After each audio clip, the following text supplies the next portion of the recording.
सभी को नमस्कार। कविता की समकालीन कविता की 4 नई पुस्तकें मेरे सामने हैं। पहली पुस्तक पार्वती तिर्की की है। फिर उगना इसका शीर्षक है, कविताओं का संग्रह है। राधा कृष्ण पेपरबैक से दिल्ली से यह छपा है। दूसरा संस्करण इस किताब का यह है। पहला संस्करण 2023 में निकला और दूसरा संस्करण 2024 में निकला है। यह तो बड़ी सुखद बात है कि नए कवि की कविताओं का पहला संस्करण 1 साल के अंदर समाप्त हो जाता है, दूसरा संस्करण निकलता है। पार्वती तिर्की आदिवासी समाज से आती हैं और झारखंड के गुमला शहर में 2000 झारखंड के गुमला शहर में 1994 में उनका जन्म हुआ। गुमला में ही आरंभिक शिक्षा उनकी हुई। उसके बाद काशी हिंदू विश्वविद्यालय से स्नातक और स्नातकोत्तर उपाधियां प्राप्त की उन्होंने और वहीं से कुडुख आदिवासी गीतों पर शोध कार्य भी किया। लोकगीतों में उनकी रुचि रही है, कहानियां भी उन्होंने लिखी हैं। कुछ कहानियां उनकी पत्रिकाओं में छपी हैं। फिर उगना यह उनका पहला कविता संग्रह है। रांची विश्वविद्यालय के राम लखन सिंह यादव कॉलेज में हिंदी विभाग में वे प्राध्यापक हैं।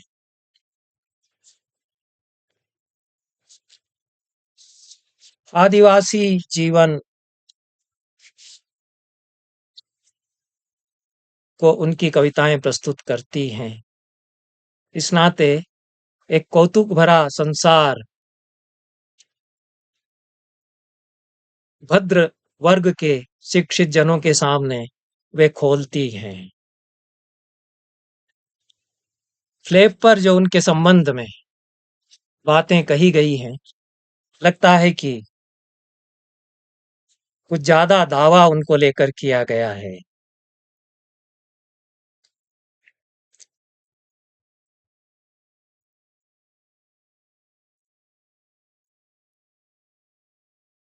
झारखंड के कुड़ुक समुदाय से आने वाली पार्वती आदिवासी जीवन बोध के आधारभूत तत्वों को अपनी कविता की काया में रचती हैं, जिसमें प्रकृति की बड़ी और निर्णायक भूमिका रहती है।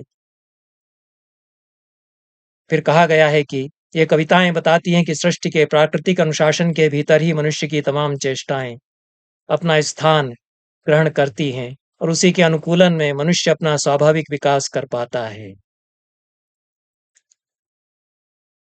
पार्वती की कविताओं की अन्य उल्लेखनीय विशेषता यह है कि वे बिना किसी अतिरिक्त प्रयास के प्रकृति के सानिध्य में बनते बढ़ते जीवन की सहज छवियों, बिंबों, लोक के विश्वासों और मान्यताओं को कविता का हिस्सा बना देती हैं।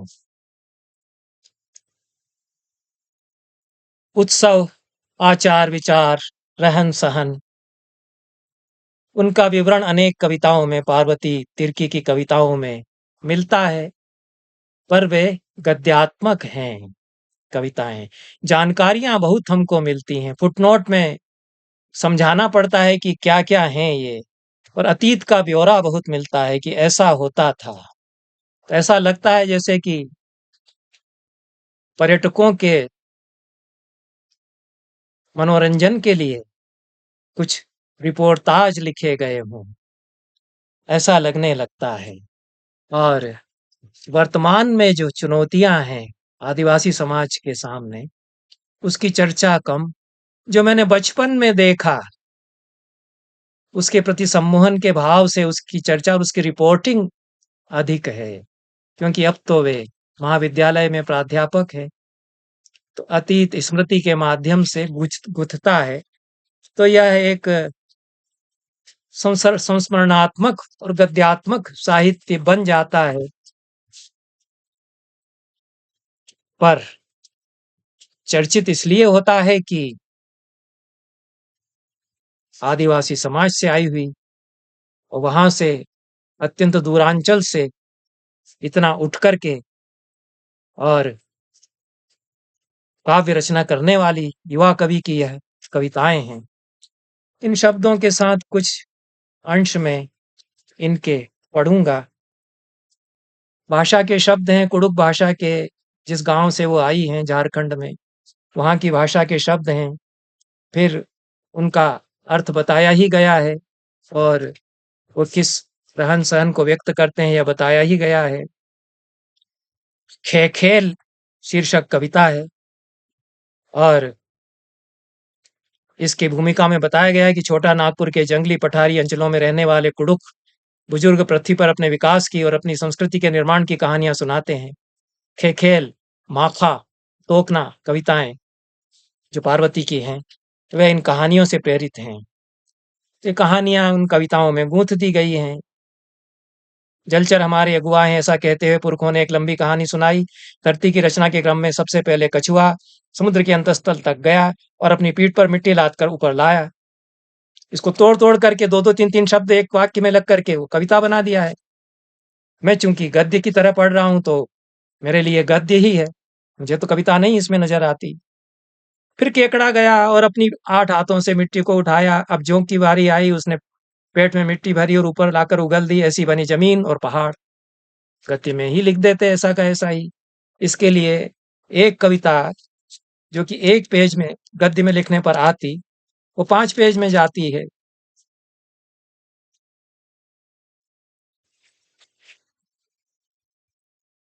लेकिन पार्वती तिर्की चर्चित कवि हैं। पंड की उनकी कविता है। ये पंड की पक्षी के बारे में है। ब्यौरा ही ब्यौरा इसमें लिखता है, दिखता है पंड की पक्षी का। पंड की पक्षी जो गुगू के गीत, गुगू गुच्चू के गीत गाती थी, मनुष्य के घर पर पोस बैठती थी। उस उनके बनाए घोंसलों में अपने अंडे देती थी, सेती थी। उसे मनुष्य पर विश्वास था। बदले में पंडकी ने मनुष्य को अपने गीत सिखाए, जिन्हें उसने अपने बच्चों को खिलाते वक्त हमेशा सुनाया। गुगु गुच पंडकी चू, पंडकी बोले गुटुर टूर, और नन्हे बच्चे सो गए। फिर उनकी सुबह हमारे पंडकी के गीतों से हुई। इस प्रकार की ये कविताएं हैं। भाग जोगनी कविता है। जुगनू को भाग जोगनी कहा जाता है। रात होते ही आकाश और पेड़ अनंत भाग जोगिनियों से झबरा गए। आकाश की तरफ जाती हुई भाग जोगिनियों ने प्रेम के गीत गाना शुरू किया और हर दिशा की नदियों ने अपना रुख समुद्र की ओर कर लिया। जंगल में झबराए भाग जोगिनियों के गीत से महुआ मीठा हो रहा था। अंधेरे में भाग जोगिनियां हमेशा गुनगुनाती थी, जाने कहाँ से सीखा था यह गीत, इत्यादि कविताएं हैं। और स्त्रियों के बारे में भी लिखा है, आदिवासी स्त्रियों के बारे में।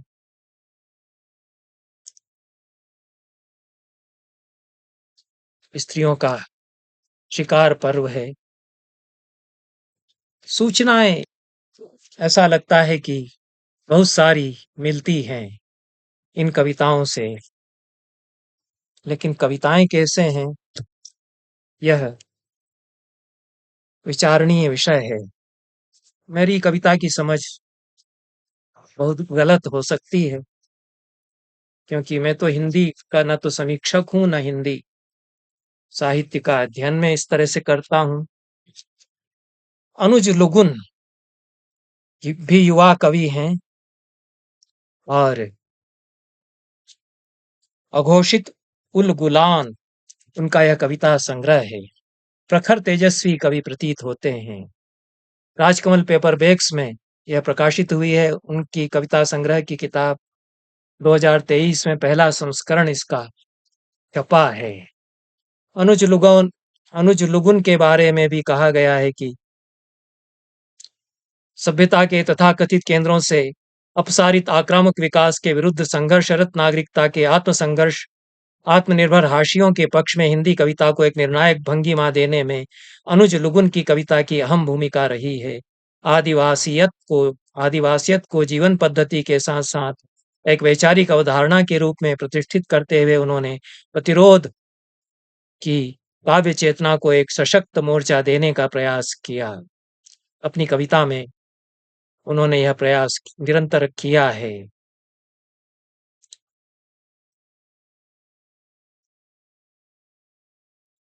आदिवासी जीवन की विविध छवियां, जीवन के खूबसूरत बिंबों के साथ अनुज लुगुन की कविता हम तक पहुंचाती है, यह भी इसके ब्लर्ब में कहा गया है। और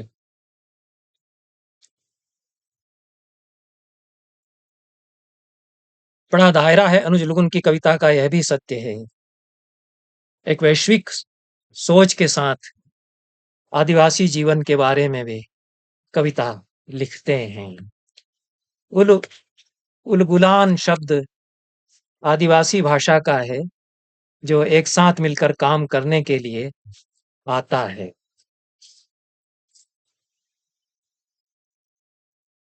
कल सुबह दांडू का काफिला रुख करता है शहर की ओर, और सांझ ढले वापस आता है परिंदों के झुंड सा। अजनबियत लिए शुरू होता है दिन और कटती है रात, अधूरे सनसनीखेज किस्सों के साथ। कंक्रीट से दबी पगडंडी की तरह दबी रह जाती है जीवन की पदचाप, बिल्कुल मौन। वे जो शिकार खेला करते थे निश्चिंत जहर बुझे तीर से, या खेलते थे रक्त रंजित होली अपने सत्व की आंच से, खेलते हैं शहर के कांक्रीटी जंगल में जीवन बचाने का खेल। यह नगर और आदिवासी गांव का द्वंद्व उभरता है। आगे वे कहते हैं, शिकारी शिकार बने फिर रहे हैं शहर में, अघोषित उलगुलान में लड़ रहे हैं जंगल। लड़ रहे हैं ये नक्शे में घटते अपने घनत्व के खिलाफ, जनगणना में घटती संख्या के खिलाफ, गुफाओं की तरह टूटती अपनी ही जिजीविषा के खिलाफ। ये आदिवासियों का अपने संघर्ष, उनका जो अपना संघर्ष है उसके बारे में कविता वे लिखते हैं। एकलव्य से संवाद कविता है, उसके साथ भूमिका है जिसमें अनुज लुगुन ने कहा है कि द्रोणाचार्य ने एकलव्य का अंगूठा कटवा लिया। उनको अंगूठा देने के बाद एकलव्य का क्या हुआ यह पता नहीं चलता है। वह तीरंदाज बना रहा या उसने तीरंदाजी छोड़ दी, इसके आगे की कथा का जिक्र मैंने कहीं नहीं सुना। लेकिन मैं महसूस करता हूं कि रगों में संचरित कला किसी दुर्घटना के बाद एक बार भी समाप्त नहीं हो जाती है। हो सकता है कि अंगूठा कट जाने के बाद एकलव्य ने तर्जनी और मध्यमे का अंगुलियों के सहारे तीरंदाजी का अभ्यास किया हो सकता नहीं है अनुज लुगुन जी, ऐसा ही हुआ। महाभारत में बताया गया कि अंगूठा कट जाने के बाद मध्यमा और तर्जनी उंगलियों से धनुर्विद्या का अभ्यास करते हुए एकलव्य बहुत बड़ा धनुर्धर बना और कौरवों की तरफ से महाभारत संग्राम में लड़ा। उसके संग्राम के वर्णन महाभारत के ये जो युद्ध के वर्णन हैं उनमें अनेक अत्र मिलते हैं। वीरता से लड़ा, वो मारा भी गया। लेकिन अनुज लुगन को पता नहीं है तो कोई बात नहीं, उन्होंने जो बताया है वह भी मुझे मालूम था कि एकलव्य के वंशज हैं आदिवासी समाज में जो अपने आप को एकलव्य की संतानें कहते हैं, और उन्होंने व्रत ले रखा है कि वे शिकार करने में बाण चलाएंगे पर अंगूठे का उपयोग नहीं करेंगे। वे अभी भी बाण इसी तरह चलाते हैं, बहुत अच्छे तीरंदाज वे होते हैं। तो यह कविता एकलव्य से संवाद है, वेदना की अभिव्यक्ति है, गद्यात्मकता इसमें ज्यादा है। और पर आदिवासी समाज की ओर से बोलते हुए आवेग के साथ अनुज लुगुन लिखते हैं, और भावावेग उनकी कविता में कई जगह आता है। दूसरे वे भाषा और अभिव्यक्ति की मुश्किलों पर बात करते हैं कि शहर का आदमी क्यों संवाद नहीं कर सकता उनके साथ, क्यों उनकी बात नहीं समझ सकता, और क्यों अपनी सभ्यता जबरदस्ती उन पर थोपता है बगैर उनको अच्छी तरह जाने पीने हुए, जो कि यह हो रहा है, बहुत अधिक हो रहा है। इसको कविता में लिखते हैं। ये कान्ह रोवां शीर्षक से कविता है। कान्ह रोवां अनुज लुगन की आदिवासी भाषा का शब्द है। वे उच्चारित नहीं कर सकते हैं कान्ह रोवां, हमारी भाषा की लय उनके कंठ के लिए खुरदुरी है। वे चाहते भी नहीं कि ठीक-ठीक उच्चारित किया जाए आदिवासी भाषाओं को, क्योंकि इसके लिए भाषा में नहीं, जीवन की आत्मीयता में उतरना होता है। वे कान्ह रोआ का उच्चारण नहीं कर सकते, कान्ह रोआ की तरह। वे काना रोआ कहेंगे और एक झटके में सांस्कृतिक धरोहरों की जड़ उखाड़ देंगे। जैसे यह काने और लूले लंगड़ों की बस्ती हो। इसी तरह वे दुरंग आह को नहीं कह सकते दुरंग आह, इसे वे कहेंगे डोरंडा, और एक गाती हुई नदी का अस्तित्व मिटा देंगे।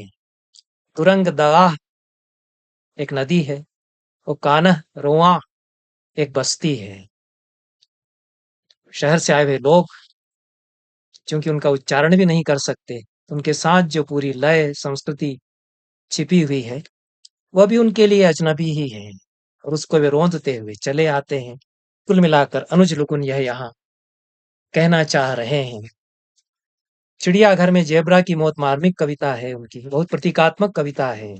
एक जेबरा जो चिड़ियाघर में मर जाता है, और जो पूरी एक असहिष्णुता, असंवेदनशीलता हमारे समाज में है, उस पर भी यह एक टिप्पणी है इस संग्रह में। अनुज लुगन सारी दुनिया में जो हो रहा है, तो सारी दुनिया के आदिवासियों के साथ जो हो रहा है उसकी खबर रखते हैं, और बहुत बड़े बृहत्तर समाज से वे अपने गांव के आदिवासी समाज को जोड़ करके उनकी समस्याओं को वैश्विक परिप्रेक्ष्य में भी व्याख्यायित करते हैं। क्यूबा पर उनकी कविता है, बहुत अच्छी कविता है। समुद्र से घिरा हुआ देश सिर उठाकर स्वाभिमान का गीत गाता है।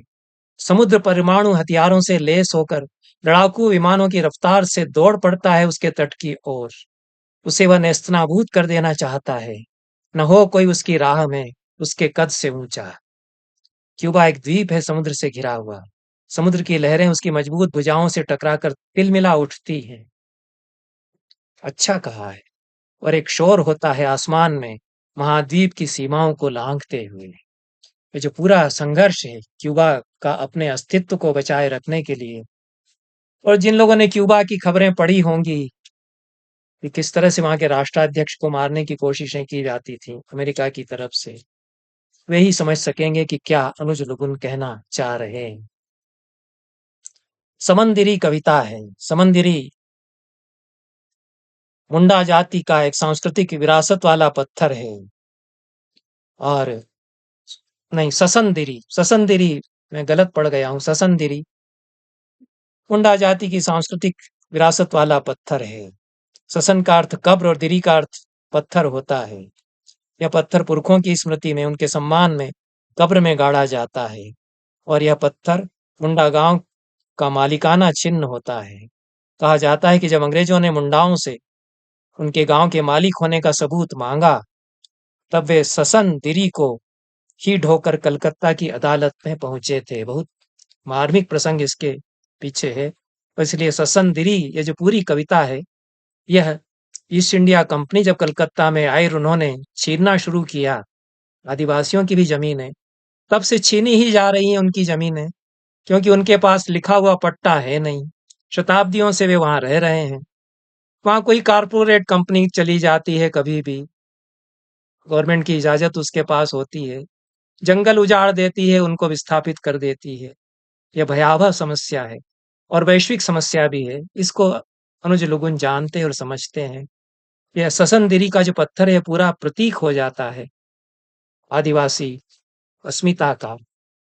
उन आदिवासियों का जिनके पास उनके अस्तित्व के कोई लिखित रिकॉर्ड नहीं है, तो वाचिक परंपरा के हैं। वैदिक ऋषि भी तो वाचिक परंपरा के ही थे। वे भी तो मूल निवासी थे हमारे देश के। ये भी तो मूल निवासी हैं उस जमीन पर रहने वाले।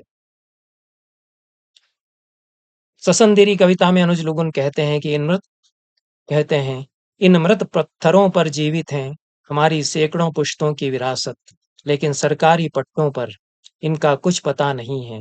ये हमारे घर हैं और इस तरह हम बेघर हैं सरकारी पट्टों पर। हमारी विरासत पर दखल हुई सरकारी पट्टों की। एक बार फिर हम लड़े अपनी सहजीविता से, हथियारबंद राजाओं के खिलाफ समय की पगडंडियों पर चलते हुए। इसी तरह हम इतिहास रचते गए, पुरखों के नाम पर पत्थर गाड़कर हम तैयार होते रहे, क्योंकि यह उनकी संस्कृति है, वह तो नहीं उन्होंने अभी तक छोड़ी। कुल मिलाकर के अस्तित्व का संघर्ष जो तीखा होता चला गया है आदिवासियों का, उसका काव्यात्मक बयान अनुज लुगुन की कविताएं करती हैं। और अघोषित उलगुलान की यह बहुत ही लंबी कविता है, भंवर में प्रेम और युद्ध की कविताएं, वो कई खंडों में यह विभाजित है, लगभग खंड काव्यात्मक यह कविता है और बहुत चुनौती के भाव से यह लिखी गई है। तुम्हारे लिए तो हतनाबुरु से ज्यादा गोल कुछ भी नहीं है इस धरती में। हतनाबुरु सारंडा जंगल में एक पहाड़ का नाम है। सारंडा जंगल एशिया का सबसे विस्तृत जंगल है। यह 700 घने जंगलों वाले पहाड़ों का समूह है। यह खनिज से भरपूर जंगल है। यह पश्चिमी सिंहभूम में है। और ऑपरेशन ग्रीन हंट की श्रृंखला प्रोजेक्ट जब यहाँ चला तो जबरदस्त दमन यहाँ के आदिवासियों का फिर किया गया। इसकी पूरी कथा इस लंबी कविता में अनेक प्रगट्यकों में कही गई है। आत्मीय क्षण आते हैं अनुज लुगुन की कविता में, जिस जीवन को उन्होंने गहराई से देखा परखा जाना और जिसमें वो रचे बसे रहे हैं, उनका चित्रण करते हुए। ये केवल स्मृतियां नहीं हैं जो पार्वती तिर्की की कविता में स्मृतियों का बसाहट, स्मृतियों की बसाहट केवल वे करती हैं। ये अपने समकाल में जो तीखा संघर्ष आदिवासी समाज का है उसकी प्रामाणिक अभिव्यक्ति भी करती है। प्रतिरोध का तीखा स्वर इनमें है और भाषा भी उसी प्रकार से तीखी है। सवाल अनुज लुगुन उठाते हैं, इतिहास भी आदिवासियों के संघर्ष का वे बताते हैं और इस इतिहास को बताते हुए वे फिलिस्तीन के संघर्ष से जुड़ते हैं, सीरिया की बातें करते हैं। विस्थापन की जो त्रासदी है वह उनकी कविताओं में मार्मिक रूप में उभरती है।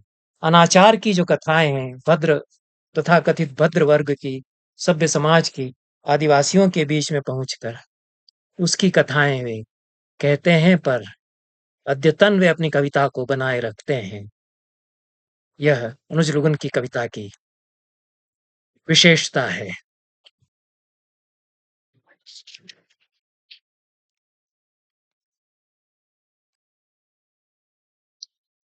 लगे हाथ दो गजल की किताबों पर भी मैं चर्चा करूंगा। दोनों किताबों के प्रणेता रचनाकार अशोक मिजाज हैं। अशोक मिजाज सागर में मध्य प्रदेश में रहते हैं। अनेक दशकों की उनकी साहित्य साधना है। गजलकार के रूप में उनकी पहचान है।